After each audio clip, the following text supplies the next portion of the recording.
Hello everyone, welcome back to my channel. So guys, अगर आप channel पर नए आए हैं तो प्लीज़ चैनल को सब्सक्राइब कर लेना, और अगर मेरा एक्सप्लेनेशन और वीडियो पसंद आए तो वीडियो को लाइक, शेयर और कमेंट ज़रूर करना। तो चलिए हम इन योर हार्ट का पार्ट 6 शुरू करते हैं। वांग जी ने अपने अंकल और बड़े भाई से कहा कि उसे वेइंग से शादी करनी है। उसे पता था कि उसके अंकल इतनी आसानी से नहीं मानेंगे, पर फिर भी वांग जी ने लाशिरन को तैयार ही कर लिया उसकी बात मानने के लिए। अगला दिन आ गया। वांग जी बहुत परेशान था, काफ़ी स्ट्रेस्ड था ये सारी बातें सोचकर कि जब वेइंग को ये पता चलेगा कि उसने अपने अंकल और बड़े भाई को वेइंग के घर जाने के लिए कहा है वांग जी और वेइंग की शादी की बात करने के लिए, तो पता नहीं वेइंग किस तरह से रिएक्ट करेगा। यही सारी बातें सोचते हुए वांग जी अपने ऑफिस में बैठा काम कर रहा था। तभी डोर पर किसी ने नॉक किया। वांग जी ने कहा कम इन, पर उसे नहीं पता था कि अगले पल में क्या होने वाला था। जैसे ही उसने अपनी नज़रें उठाईं, वो अपने सामने वेइंग को इतने गुस्से में देखकर चौंक गया। वांग जी ने अपना काम बंद करके वेइंग की ओर देखा और कहा, वेइंग तुम यहाँ? मैंने तो तुम्हें बुलाया नहीं था, और ना ही तो अभी कोई काम है। पर वेइंग बोलने की जगह बस वांग जी को घूरे ही जा रहा था। वांग जी ने कहा, वेइंग बोलोगे भी कि बात क्या है, या घूरते ही रहोगे मुझे? तभी वेइंग ने अपना हाथ गुस्से में टेबल पर पटक दिया। उसके इस बिहेवियर से वांग जी चौंक गया। उसने बिल्कुल भी उम्मीद नहीं करी थी वेइंग से इस तरह की। वांग जी ने कहा, वेइंग ये क्या बिहेवियर है तुम्हारा? अपने बॉस से ऐसे बात करी जाती है? ये मत भूलो कि मैं तुम्हारा बॉस हूँ। मैंने तुम्हें यहाँ पर काम पे रखा हुआ है, हम दोस्त थे। लेकिन तभी कुछ देर बाद वेइंग ने अपनी नज़रें उठाई और वांग जी की ओर देखते हुए कहा, वांग जी तुमने मुझे क्या समझ रखा है? मतलब कि क्या मैं कोई कठपुतली हूँ जिसे तुम अपने इशारों पर नचाते रहोगे? जो तुम कहोगे वो मैं करूँगा। वांग जी को कुछ बातें समझ में आने लगी थी। वेइंग बोला, तुमने अपने बड़े भाई और अंकल को मेरे घर भेजा है तुम्हारे और मेरी शादी की बात करने के लिए। वांग जी ये सुनकर चौंक गया, क्योंकि उसे ये उम्मीद नहीं थी कि उसके अंकल ये सब इतनी जल्दी कर देंगे। उसे समझ में नहीं आ रहा था कि उस वक्त वो वेइंग से कहे तो कहे क्या, पर उसने खुद को संभाला और कहा, हाँ मैंने भेजा है उन्हें। कोई प्रॉब्लम है तुम्हें? वेइंग वांग जी के बिल्कुल नज़दीक आ गया और बोला, तुम्हें क्या लगा था मैं तुमसे शादी के लिए हाँ कर दूंगा? नहीं वांग जी, इस लाइफ में तो कभी नहीं, मैं तुम्हारा कभी नहीं होऊंगा। काफ़ी देर तक वांग जी वेइंग की बातें सुनता रहा। कुछ वक्त बाद उसने वेइंग का हाथ पकड़ा और कहा, वेइंग तुम्हें मुझसे शादी करनी ही पड़ेगी। वेइंग की आंखें गुस्से से लाल थीं। उसने कहा, वांग जी मेरा हाथ छोड़ो। ये सुनते ही वांग जी ने उसका हाथ और कसकर पकड़ लिया। वांग जी बोला, वेइंग तुम क्या चाहते हो? तुम्हारा वो छोटा भाई जियांगचा जॉब से निकाल दिया जाए, या फिर तुम्हारी शिजे का जो अच्छे हॉस्पिटल से ट्रीटमेंट चल रहा है वो बंद हो जाए? वांग जी मजबूर था ये सारी बातें कहने के लिए। सच तो ये था कि चाहे बात जियांगचा के जॉब दिलाने की रही हो या फिर जियांग एनली के ट्रीटमेंट की, ये सब वांग जी ने ही किया था। पर वेइंग इन सारी बातों से अनजान था, उसे कुछ भी नहीं पता था। वेइंग की आंखों में आंसू आ गए। उसने कहा, वांग जी तुम इतना नीचे गिर जाओगे मैंने कभी नहीं सोचा था। मुझसे शादी करके तुम्हें मिलेगा तो क्या? मैं तुमसे तो प्यार भी नहीं करता हूँ। तुम मुझे और कितना टॉर्चर करोगे? वांग जी से वेइंग की ये हालत देखी नहीं जा रही थी, पर वो करता भी तो क्या? वो वेइंग को सच नहीं बता सकता था। वांग जी वेइंग के नज़दीक गया और बोला, अपनी शीजे को कॉल मिलाओ और कहो कि तुम मुझसे यानी कि लान वांग जी से शादी करने के लिए तैयार हो। वेइंग ने रोते रोते कहा, वांग जी तुम ये सब क्यों कर रहे हो? पर वांग जी ने बिना कुछ कहे वेइंग को अपने गले से लगा लिया। उसने कहा, सॉरी वेइंग, टाइम आने पर तुम्हें सारी बातें खुद ब खुद पता चल जाएंगी। अभी के लिए जो हो रहा है उसे होने दो। कंपनी में ये बात जंगल में आग की तरह फैल गई, पर किसी की भी इतनी हिम्मत नहीं थी कि वो सामने से कुछ कह सके, क्योंकि सभी को वांग जी के गुस्से का अच्छे से पता था। एक हफ्ते बाद वांग जी और वेइंग की शादी फिक्स हो गई। जियांग एनली बहुत खुश थी अपने भाई के लिए। उसी जगह जियांगचा के बिहेवियर में कोई खास चेंज नहीं आया। वेइंग चाहे मजबूरी में ही पर अपने भाई बहन के सामने मुस्कुराता था, क्योंकि वो उन्हें परेशान नहीं करना चाहता था। इधर वांग जी बहुत खुश था। उसका पहला प्यार अब उसका लाइफ पार्टनर बनने वाला था। लान शिरन वे वुशन को बिल्कुल भी पसंद नहीं करते थे, पर उन्हें वांग जी के सामने हार माननी ही पड़ी, क्योंकि बात उनके भतीजे की और कंपनी की थी। फाइनली वांग जी और वेइंग की शादी का दिन आ ही गया। शादी की सारी प्रिपरेशन वांग जी के बड़े भाई लाशिचन ने करी थी, जो कि सबको पसंद भी बहुत आई थी। वांग जी बहुत नर्वस फील कर रहा था। उसने अपने भाई से कहा, वेइंग को मैं अच्छा तो लगूंगा ना? तभी शीचेन ने वांग जी के कंधे पर अपना हाथ रखा और कहा, मेरे प्यारे भाई, नर्वस मत हो। शायद तुम्हें ये एहसास नहीं है, पर तुम बहुत ही हैंडसम हो और वेइंग तो तुम पर से आज अपनी नज़रें हटा ही नहीं पाएगा। ये सुनकर वांग जी के फेस पर स्माइल आ गई और साथ ही उसका फेस रेड भी पड़ गया। इधर वेइंग भी तैयार हो गया था, पर उसके चेहरे पर स्माइल नहीं थी। तभी वहाँ जियांग यानली आ गई और बोली, आशियान मेरे प्यारे भाई, आज तुम्हारी शीजे बहुत खुश है। अपनी चीज़ें को देखते ही वेइंग ने अपने चेहरे पर स्माइल ले आई। वो बोला, शीजे प्लीज़ आप अपना और आशियान का ध्यान रखिएगा। ये सुनकर जियांग यानली ने वेइंग को अपने गले से लगा लिया और कहा, आशियान तुमने मेरे और आशियान के लिए आज तक बहुत सारी सेक्रीफाइसेस करी हैं, पर अब टाइम आ चुका है जब तुम अपने बारे में सोचो, अपनी खुशियों के बारे में सोचो। तभी वेइंग ने कहा, शीजे आप रो रही हैं? जियांग यानली ने अपने आंसू को पोंछते हुए कहा, आशियान ये तो खुशी के आंसू हैं।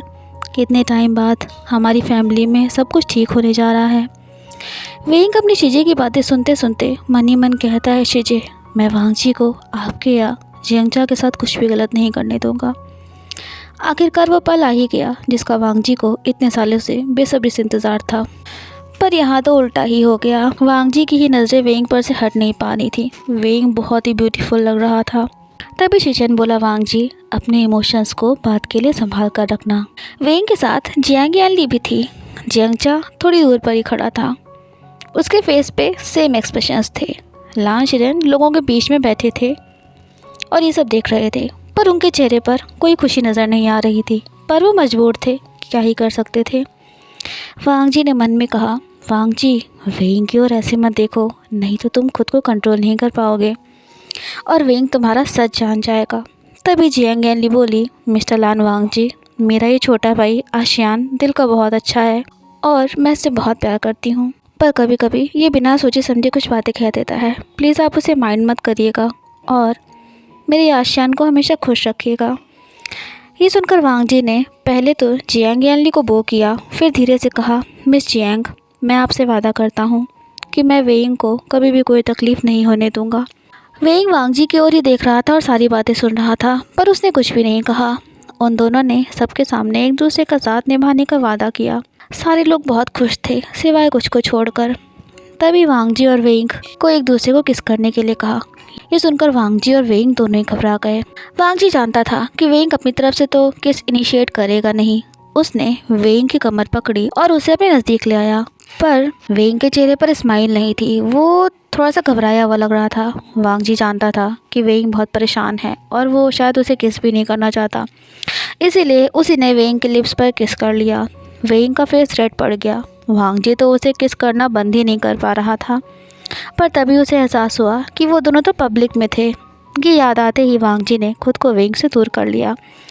बेचारा वेइंग तो शर्म के मारे अपनी नज़रें उठा ही नहीं पा रहा था। इसके बाद वेइंग और वांग जी ने सबकी ब्लेसिंग्स ली। लान शिरेन ने सिंपली बस इतना ही कहा, खुश रहो। फाइनली सारी रस्में ख़त्म होने के बाद वेइंग वांग जी के साथ लान मैंशन में पहुंच गया। वेइंग ने तो कभी सपने में भी नहीं सोचा था कि उसकी और वांग जी की शादी होगी, पर आज उसे अपने वही पुराने दिन याद आ रहे थे जब वो पहली बार वांग जी के साथ यहाँ पर आया था। वांग जी वेइंग की ओर ही देख रहा था। वो जानता था कि वेइंग परेशान है, लेकिन वो मन ही मन कहता है, वेइंग आज से तुम्हारी खुशियों के दिन शुरू हो गए हैं। लान शिरेन तो अपने रूम में चले गए थे, इसीलिए शीचेन ने वांग जी और वेइंग का स्वागत किया। उसने कहा, वेइंग लान मैंशन में हम तुम्हारा वेलकम करते हैं। ये सुनकर वेइंग के चेहरे पर जो उदासी और टेंशन थी वो थोड़ी कम पड़ी। शीचेन ने हमेशा से ही वेइंग को अच्छे से ट्रीट किया था, इसलिए कहीं ना कहीं वेइंग को थोड़ी सी हिम्मत मिली थी। शीचेन ने वांग जी का रूम पहले से डेकोरेट कर रखा था। वांग जी ने वेइंग का हाथ पकड़ा और वो उसे अपने कमरे में ले जाने लगा। वेइंग का दिल बहुत तेज़ी से धड़क रहा था। वेइंग के अंदर जाते ही वांग जी ने रूम का दरवाज़ा अंदर से बंद कर लिया। पूरे रूम में बिल्कुल शांति थी। उन दोनों के ही दिल की धड़कन बहुत तेज़ हो रखी थी। पूरा रूम रोजेस से सजा हुआ था और बेड पर रोज़ पेटल्स बिखरी हुई थी। रूम में बहुत ही भीनी भीनी सी महक आ रही थी। वांग जी ने वेइंग के लिए वेडिंग नाइट पर देने के लिए गिफ्ट खरीदा था, पर वो जानता था कि वेइंग उसे एक्सेप्ट नहीं करेगा, अभी तो नहीं करेगा। इसलिए उसने उस गिफ्ट को ड्रॉअर में रख दिया और वो वेइंग की ओर बढ़ने लगा। वेइंग का दिल बहुत तेज़ तेज़ धड़क रहा था। सेम यही हाल वांग जी का भी था।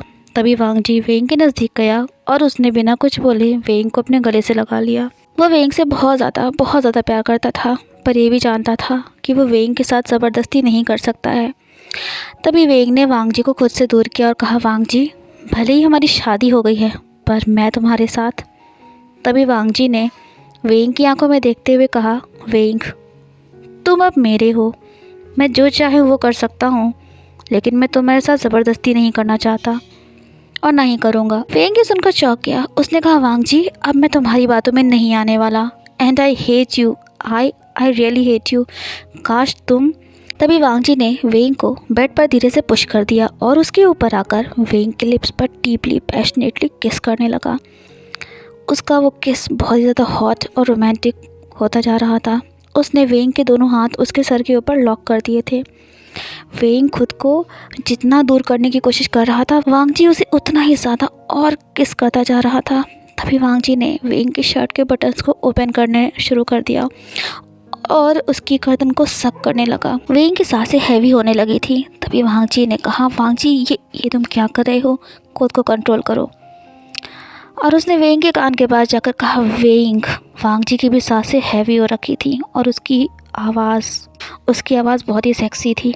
उसने कहा, वेंग, अब तुम मेरे हो और इस लान फैमिली का हिस्सा हो। मैं चाहूँ तो तुम्हारे साथ जो चाहे वो करूँ, पर नहीं, मैं ऐसा नहीं करूँगा, क्योंकि मैं। पर वांग जी आगे कुछ नहीं कह पाया।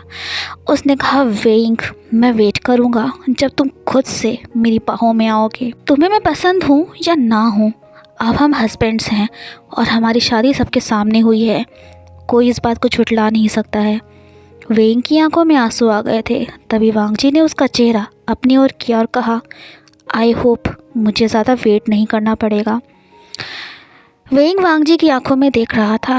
वो कुछ कहने ही वाला था कि तभी वांग जी उसके ऊपर से हट गया और ड्रॉअर से कपड़े निकालकर चेंज करने लगा जाकर। वेंग कांपती हुई उंगलियों से अपनी शर्ट के बटन्स को बंद कर रहा था। तभी वांग जी ने उसके पास नाइट सूट रख दिया और कहा, इसे पहनो। वो वहाँ से जाने लगा। तभी वेंग ने वांग जी का हाथ पकड़ लिया और कहा, वांग जी। वांग जी ने वेंग का हाथ छुड़ाते हुए कहा, वेंग, काफ़ी रात हो चुकी है, तुम काफ़ी थक गए हो के आराम कर लो। इसके बाद वांग जी और वेंग अपने कपड़े चेंज करने के बाद बेड पर लेट गए। वेंग दूसरी तरफ मुँह किए हुए था और वांग जी भी दूसरी तरफ। वांग जी की आंखों में आंसू आ गए थे। वो कहता है, वेंग, तुम मुझे इतना क्यों हेट करते हो? हाँ, क्या मैं इतना बुरा हूँ? तुम कब मेरे प्यार को समझोगे? सॉरी, मैंने तुम्हारी मर्ज़ी के बिना तुम्हें किस किया, पर तुम जब भी मुझे आई हेट यू वर्ड बोलते हो ना, तो पता नहीं मुझे क्यों इतना गुस्सा आता है। प्लीज़ वेंग, प्लीज़ मेरे प्यार का एहसास करो। मैं शब्दों में अपनी फीलिंग्स बयान नहीं कर सकता, पर क्या तुम्हें मेरी आंखों में अपने लिए प्यार नज़र नहीं आता है? क्या मैं इतना बुरा हूँ? इधर वेंग के भी दिमाग में बहुत सारे ख्याल चल रहे थे। वो कहता है, आज वांग जी मुझे इतना उदास क्यों लग रहा था, मानो जैसे उसका दिल टूट गया हो। उसने खुद को कंट्रोल किया, पर क्यों? हमारी तो शादी हो चुकी है, फिर भी उसने मुझे यूं ही जाने दिया। क्यों? उसने तो मुझे टॉर्चर करने के लिए शादी करी है ना, पर फिर ये क्यों सब? वो मेरे साथ अच्छे से बिहेव क्यों कर रहा है? तभी वांग जी ने कहा, वेंग, मुझे पता है कि अभी तुम सोए नहीं हो, इसलिए मैं तुम्हें कुछ चीज़ें बता देना चाहता हूँ। हमारी फैमिली में हर चीज़ टाइम से होती है, मतलब उठना, नाश्ता करना और बाकी की सारी चीज़ें टाइम बाउंड हैं। तुम अभी न्यू हो, इसलिए तुम्हें बता दिया मैंने ये सब। वेंग ने बस ये सुनकर इतना ही कहा, रूम में नाइट बल्ब चल रहा था। वांग जी को रूम में अंधेरा पसंद था, तभी उसे नींद आती थी, पर वो जानता था कि वेंग को अंधेरे में डर लगता है, इसलिए उसने कुछ भी नहीं कहा और उस नाइट बल्ब की रोशनी में वो सो गया। ये काफ़ी मुश्किल था, पर वेंग की खुशी के लिए वांग जी कुछ भी कर सकता था। होप सो फ्रेंड्स, आज का एपिसोड आपको पसंद आया हो। वीडियो पसंद आई हो तो लाइक शेयर ज़रूर करना और चैनल को सब्सक्राइब कर लेना। मिलते हैं न्यू वीडियो के साथ। Till then take care and bye bye.